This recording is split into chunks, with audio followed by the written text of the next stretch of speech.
Hello everyone, आप सभी का एक्सेल इन एजुकेशन चैनल में स्वागत है।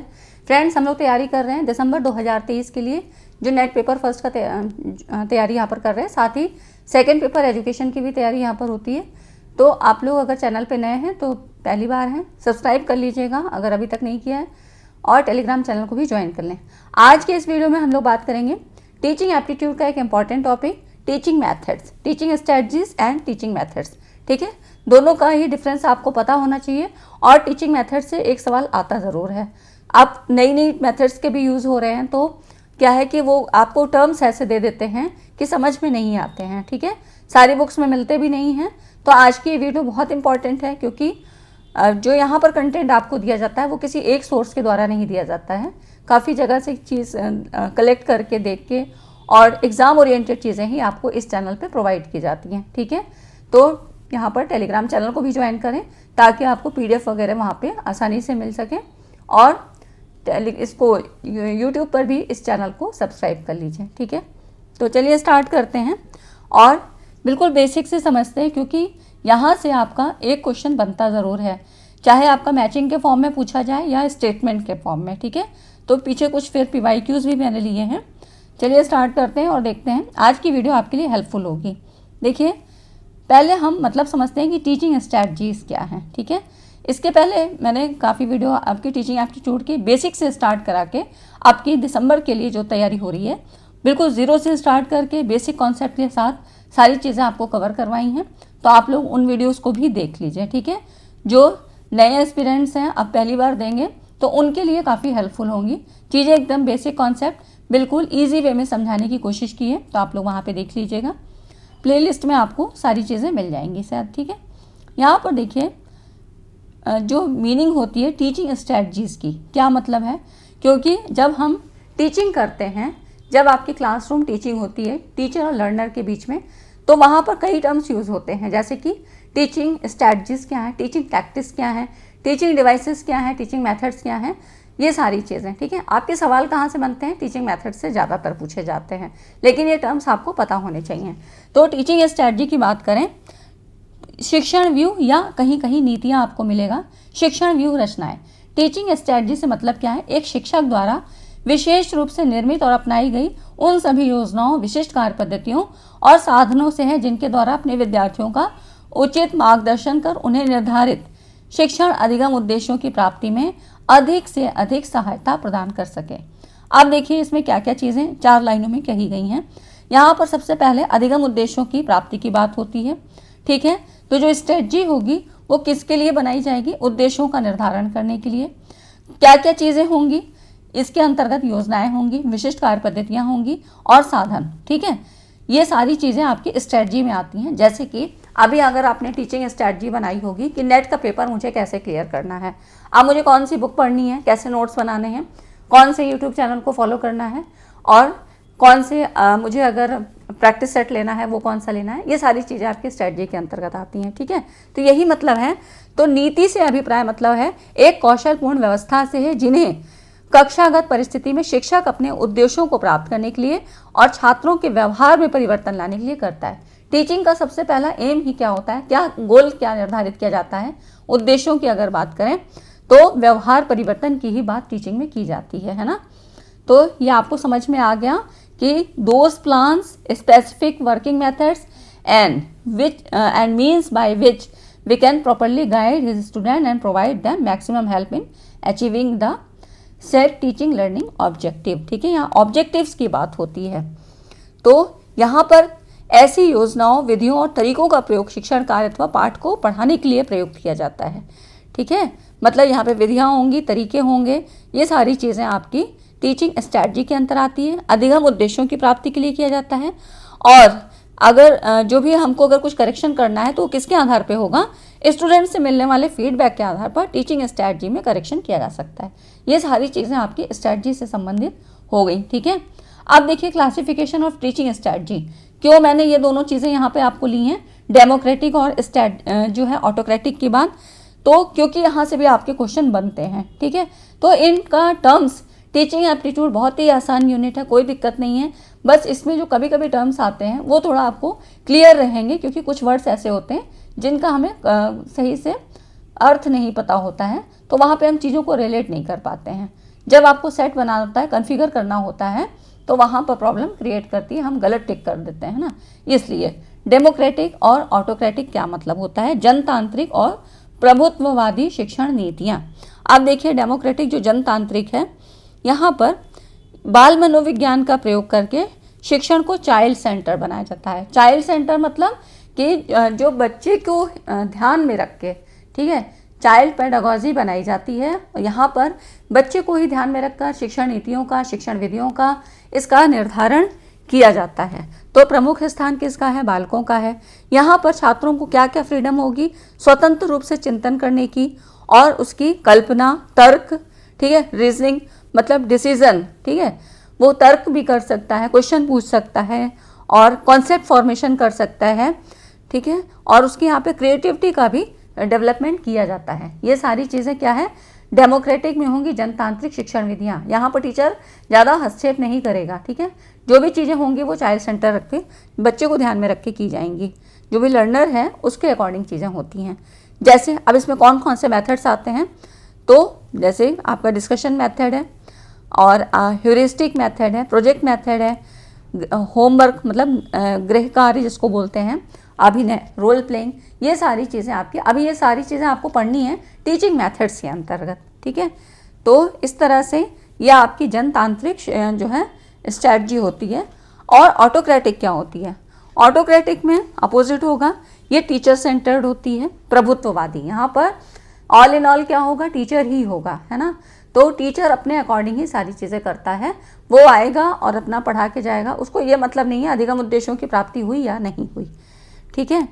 तो इसके प्रयोग के कारण जो वातावरण है पूर्ण रूप से औपचारिक रूप ग्रहण कर लेता है, एक डिसिप्लिन वे में होता है।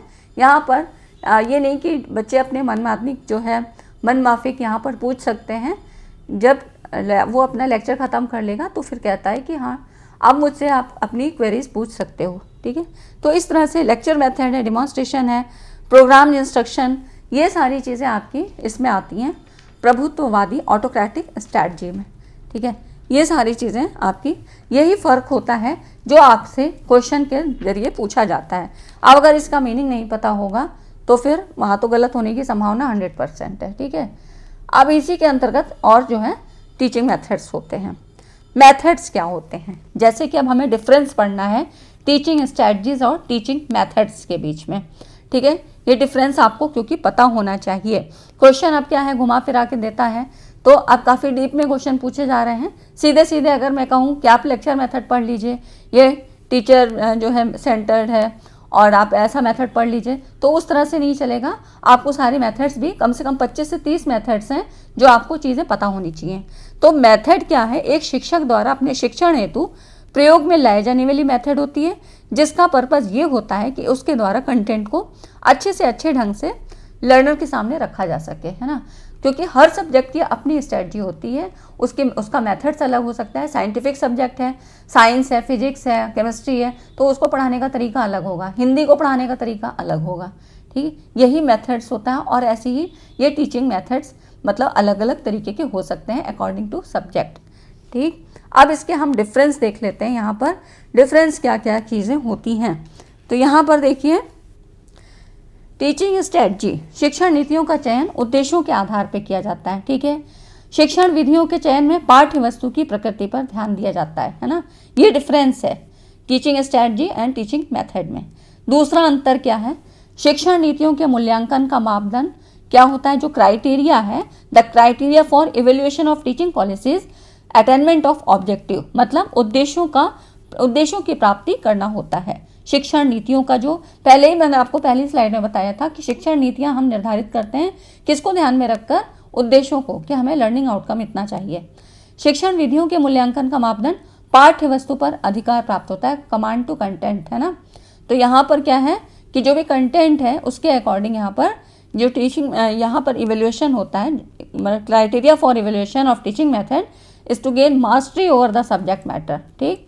तो ये यहाँ पर मतलब कि पाठ्य वस्तु पे कितना आपका अधिकार है, ये चीज़ें यहाँ पर शिक्षण विधियों के अंतर्गत आती हैं, ठीक। अब नेक्स्ट है कोई शिक्षण व्यूहरचना, टीचिंग स्ट्रैटेजी की बात कह रहा है, ठीक। किसके बेसिस पे यहाँ पर बताया जाता है।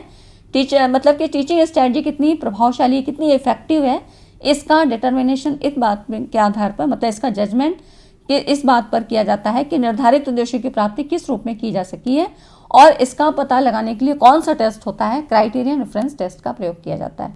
ठीक है, क्योंकि हम हर इंडिविजुअल की बात कर रहे हैं तो यहाँ पर क्राइटेरियन रेफरेंस टेस्ट होगा। ठीक, कोई शिक्षण विधि, अब टीचिंग अगर मेथड्स की बात करें कितनी इफेक्टिव है, इसका जो है डिटर्मिनेशन, इसको डिटरमाइन कैसे करते हैं कि विद्यार्थियों द्वारा विषय वस्तु पर कितना अधिकार है, और यह पता लगाने के लिए कौन सा टेस्ट होगा, तो अचीवमेंट टेस्ट होता है।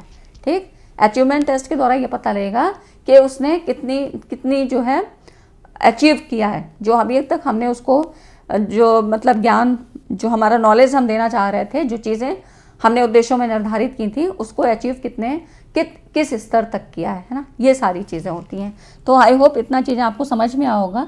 नेक्स्ट है आपका, यहाँ पर देखिए जो टीचिंग स्ट्रैटेजी होती है, ये किस पर आधारित है, ये इस मान्यता पर आधारित है कि शिक्षण विज्ञान है और इसकी प्रकृति कैसी है, यहाँ पर टेक्निकल है। ठीक है, तो यहाँ पर अब टीचिंग मेथड इस पर आधारित है कि जो टीचिंग है ये एक आर्ट है। ठीक, तो यहाँ पर ये दोनों ही चीज़ें हैं।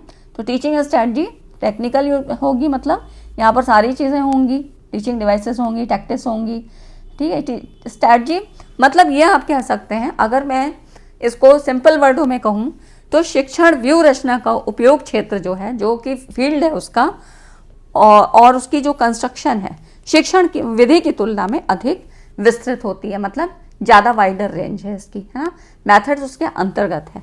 तो शिक्षण विधि की सफलता के लिए उचित शिक्षण तकनीकियों, शिक्षण साधनों का यूज़ किया जाता है। ठीक, तो ये सारी चीज़ें ये किस में आ गई, आपकी टीचिंग स्ट्रैटेजी और मेथड में ये डिफरेंस हो गया, है ना, कि यहाँ पर टीचिंग स्ट्रैटेजी में आपको बहुत सारी चीज़ें देखनी पड़ती हैं, टीचिंग मेथड आपका कंटेंट कैसा है, सब्जेक्ट कैसा है, उसके अकॉर्डिंग आप निर्धारित करते हैं। इतनी चीज़ें मुझे बताने का मतलब ये था कि कंफ्यूज मत होना कहीं पर भी, अगर सब्जेक्ट कोई भी कैसा भी आए, आपका क्वेश्चन किस तरह का भी आए, तो आपको कॉन्सेप्ट बिल्कुल क्लियर होना चाहिए। क्योंकि नेट के पेपर में तो चलो हो गया, लेकिन जब आप जाते हैं कहीं इंटरव्यू के लिए तो ऐसे ही बेसिक क्वेश्चन पूछे जाते हैं, वहाँ कोई बहुत हाई फाई क्वेश्चन नहीं पूछे जाते हैं, बहुत छोटे बहुत सिंपल वर्ड्स में ऐसे पूछे जाते हैं और आपको टू द पॉइंट आंसर देना होता है। ठीक है, अब टीचिंग मेथड्स के बारे में थोड़ा सा जान लेते हैं। यहाँ पर देखिए इग्नासियो एस्ट्राडा, इनके अनुसार यदि शिक्षार्थी शिक्षक द्वारा पढ़ाए जाने वाले मेथड से नहीं समझ पाता है तो शिक्षक को चाहिए कि शिक्षण के लिए वो विधि अपनाए जिससे शिक्षार्थी समझ पाए।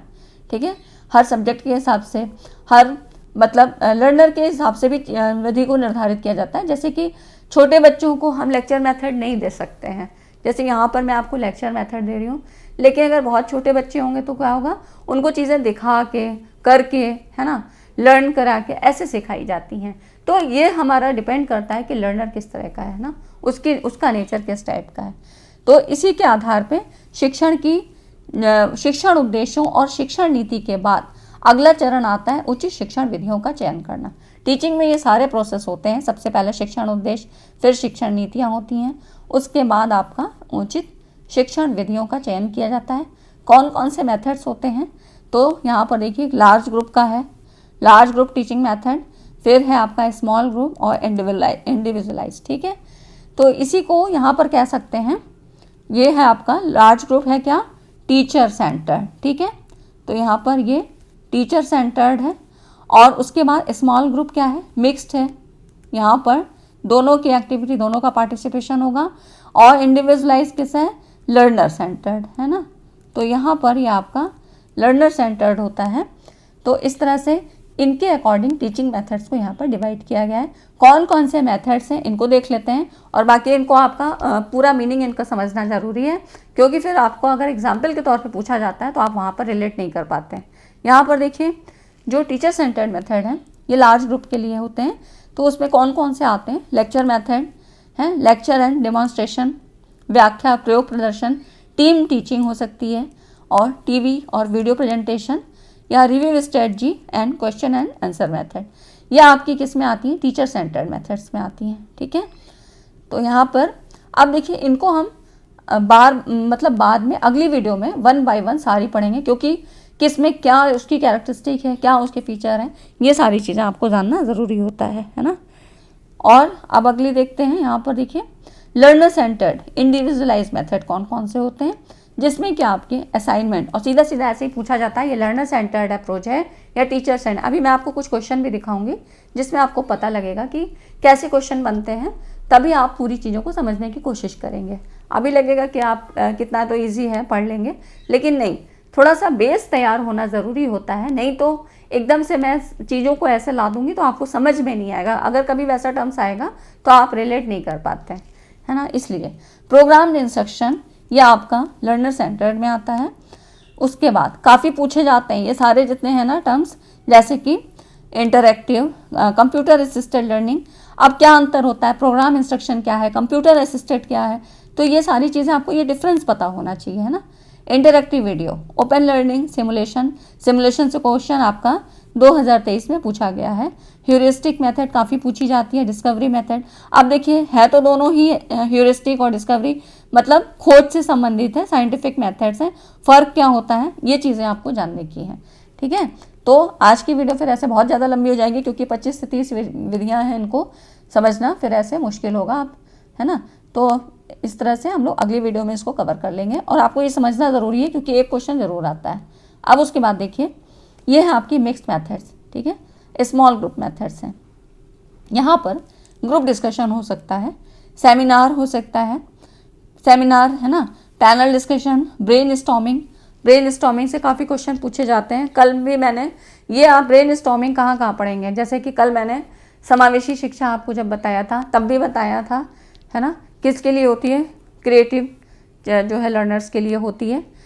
और उसके बाद प्रोजेक्ट मेथड है, ट्यूटोरियल से, केस स्टडी है, रोल प्लेइंग है, डेमोन्स्ट्रेशन, ये सारी चीज़ें आपके स्मॉल ग्रुप मेथड है।